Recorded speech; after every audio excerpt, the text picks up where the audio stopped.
Have you ever wondered what happens to our digital souls when we die? Sarah Chen thought she knew the answer, until 3 months after her sister Emma's funeral, when the impossible began. It started with a simple notification. Sarah was scrolling through her phone during her lunch break when she saw it. A new post from Emma's Instagram account. Her thumb froze over the screen. The timestamp read 11 minutes ago.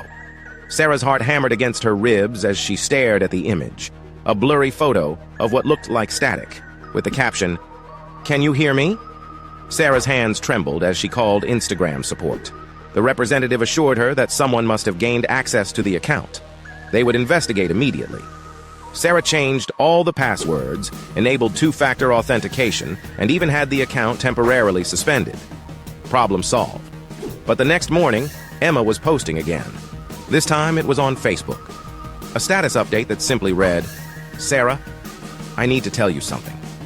The post had no likes, no comments, just an eerie timestamp from 4 in the morning. Sarah checked the account settings obsessively. No unusual login locations. No security breaches. The posts were coming from Emma's own devices somehow. Over the following weeks, the posts became more frequent and increasingly disturbing. Twitter updates arrived at random hours. "It's cold here. I can see you sleeping. Why won't you listen?" Each message felt like ice water in Sarah's veins. She stopped eating, stopped sleeping properly. Dark circles formed under her eyes like bruises. Sarah's friends suggested she was having a breakdown, that grief was playing tricks on her mind. But the posts were real. Other people could see them too, though most assumed Sarah was posting them herself as some twisted coping mechanism. The few who knew Emma personally began avoiding Sarah altogether, disturbed by what they perceived as an unhealthy obsession. Then came the photos. The first image appeared on Emma's Snapchat story, a grainy picture of Sarah's apartment building taken from across the street. Sarah's blood turned to slush. Emma had never been to her new apartment. She had moved there after the funeral, needing a fresh start away from all the memories. The photos continued. Sarah's front door, her mailbox, her car in the parking garage. Each image was slightly out of focus, as if taken through some kind of interference, but unmistakably real. Sarah installed security cameras, changed her locks, even considered moving again. But how do you run from someone who exists only in digital space? The breaking point came on a Tuesday night. Sarah was lying in bed, staring at the ceiling, when her phone buzzed with a notification. Emma had posted a live video on Instagram. With shaking fingers, Sarah opened the app. The video showed her own bedroom, filmed from the corner near the ceiling. Sarah could see herself lying in bed, phone in hand, watching the very video she was appearing in. The image quality was poor, pixelated and distorted, but there was no mistaking the impossible perspective. In the video, a distorted voice whispered, "Sarah, please, go to Mom's house. Check the basement. I hid something before I died. Something important, please." The live stream ended abruptly.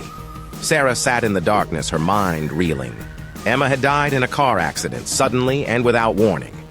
There had been no time to hide anything, no secrets to uncover. Or so Sarah had thought. The next morning, Sarah drove to their childhood home. Her mother had moved to Florida after Emma's death, leaving the house empty and for sale. Sarah still had a key. The basement was exactly as she remembered, concrete walls, old furniture covered in sheets, boxes of Christmas decorations. But in the corner behind the water heater, Sarah found something new. A small metal box, recently disturbed earth around its edges. Inside was a flash drive and a note in Emma's handwriting. "If something happens to me, give this to the police. He's been following me for months. I'm scared." Sarah's hands shook as she read the note. Emma hadn't died in a random accident. She had been murdered, and she had known it was coming. The flash drive contained photos, license plate numbers, evidence of a stalker who had never been caught.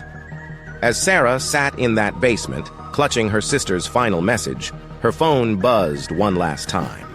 Emma's Instagram showed a new post, a simple heart emoji and the words, "Thank you." The posts stopped after that day. Emma's digital ghost finally found peace when her killer was arrested. But sometimes, late at night, Sarah still wonders about the space between life and death, between the physical and digital worlds, where love transcends even the boundaries of existence itself.